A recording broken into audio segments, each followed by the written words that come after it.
So we have come quite a way in our arrangement. I'm going to use a sound we had earlier in the arrangement as an example, and that is this tonal stab friend. So that is playing from bar 9 to 33, breaking down into the break, right? It sounds like this when we're here. That's all good. But if I move the playhead over here to later in the arrangement, you can barely hear it. And that is, of course, because we made a lot of automation here at the beginning, and we brought all the values down to close to 0 in this break. And we didn't bring them back up. So when I try to play sound again here, it's not going to work.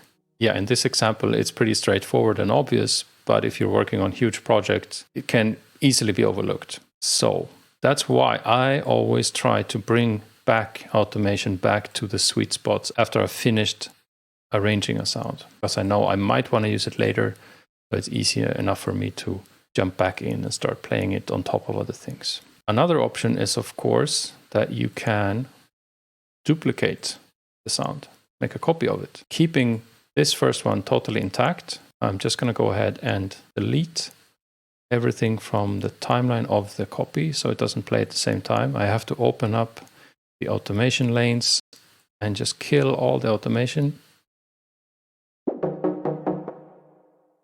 And now this sound will play as it's supposed to.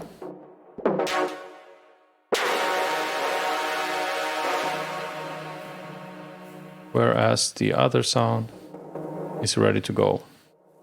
And let's say I wanted to try out that sound on top of what I'm working on right here later in the arrangement.